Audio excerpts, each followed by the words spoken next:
Hello everyone! Today I'm here with another Art Party Friday video for the Crafty Maven Getaway, and this piece is going to be super colorful, so I really hope you enjoy it.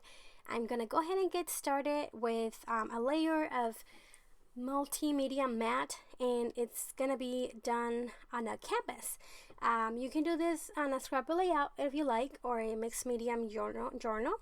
I just decided to do it on a canvas, mostly because it's a present that I'm going to be giving to my niece, and I wanted to do it with these colors, and I thought it was a great idea to share with you.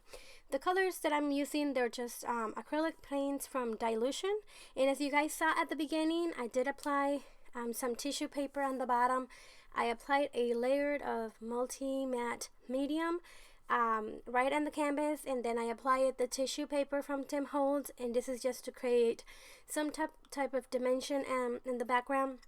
At the end, you don't really see much of it, but it just creates some depth on the art piece, and it makes it seem like there's much more going on without putting a lot of effort. So what I did is I picked up the colors from the inspiration piece, and there's just this beautiful rainbow color, and it's like, you know, pinks and greens and yellows and all of these colors, and the colors are so pretty. And when I saw the piece that I was going to be working on, I got really excited because I already had this canvas in mind, so I decided to make it my video for the Crafty Maven Getaway, and I really hope you really like it too. So after I just layered the acrylic paints with no rhyme or reason, just with the brush here, there, everywhere. As you can see, it looks like a hot mess right now, and it doesn't look like much, but I promise you it will turn out really nice. After I finished applying the acrylic paints, I'm gonna let it dry. This project took me kind of long day because I had to let dry in between the layers, but it was so good. You know, it's really fun to get messy with the paints, and sometimes it's, you know, very relaxing to me. And I thought it was a great way to do this. Here I'm just going with my finger, making some circles with white acrylic paint. I really didn't have much of an idea of what I wanted to do. I kind of knew a little bit of what was my inspiration and stuff, but I was gonna do, you know how that inspiration bee has those balloons and stuff, so I wanted to go with that, and that's what I started doing with my finger. But then they were not that pretty, so I decided just to do it with the cap, because I've seen this technique done before, and one of the YouTubers, I'm not sure, I can't remember her name right now, but I seen that done, and it's just, I'm using just a cap from one of the bottles that I had on my table. And here I'm just gonna go ahead and do some stenciling.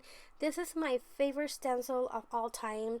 I reach for the stencil maybe 95% of the time for my layouts or anything that I have to do, and it's just this grid, like wall grid background.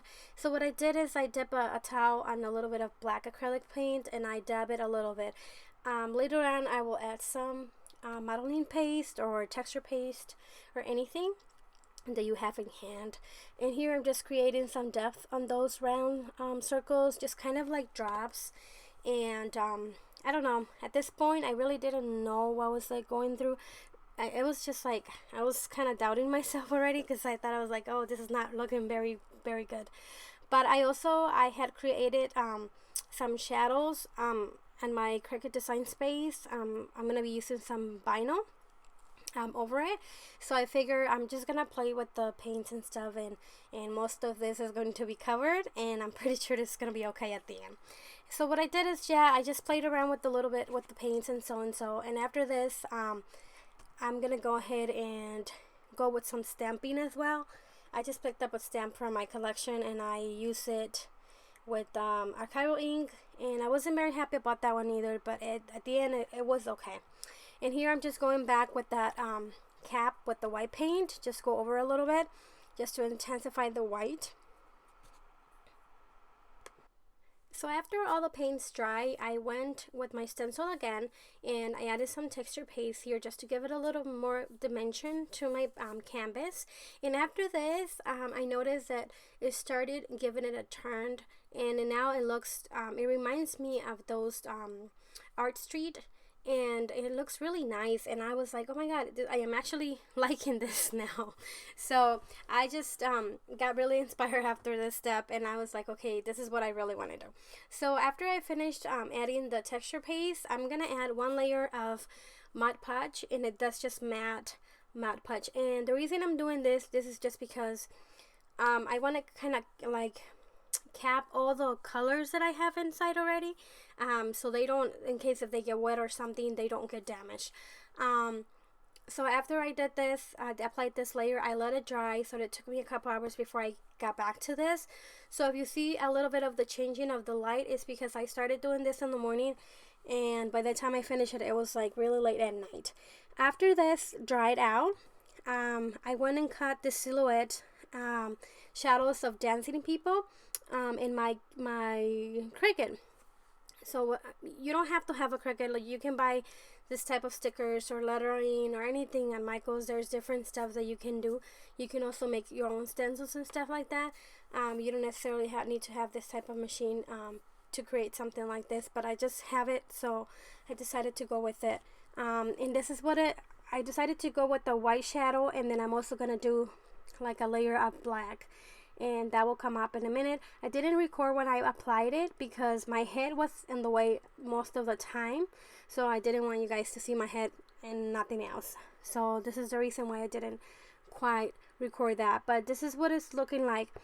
At this point I was like really happy because it really looks like art street and like, you know, dancers and outside. It was just like really fun. So, and like I said, this canvas is gonna be for one of my nieces, and it's for her birthday that passed already, and she loves to dance, so I thought it was really appropriate. Here is what the black silhouette that I brought out. I already placed it on top. This was kind of difficult to layer because it was so sticky and it wanted it moved, and I think this was like the hardest part of all.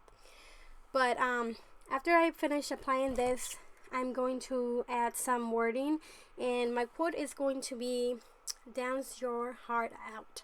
And I found this quote on my design space as well, so I decided to go with that. And if you see my phone there, yes guys, I am watching Grey's Anatomy while I'm doing my video. That's like my best show out there, so I don't get tired of Grey's Anatomy. I watch it over and over, so you probably see it in all my videos that I have my phone in my Grey's Anatomy. But anyway, let's keep on doing this. After I finish applying the quote, I'm gonna go over with some white pen just to highlight the words, and I'm going to do that over some of the letters. And it's not perfect, but I was really happy with the results. After everything dries out, I'm gonna add another layer of the Mod Podge just to cap everything again, like I said, just in case it gets wet or something. This way it like will be protected. Well, and this video is pretty much almost done. I just want to thank you guys so much for stopping by at the Crafty Maven Getaway. Please subscribe if you haven't already, and there is a video every day from every different girl, and they're very talented. Just please stay tuned and keep on watching all the videos every day. I'll leave some pictures at the end and close-ups, and you guys have a good day. Bye bye.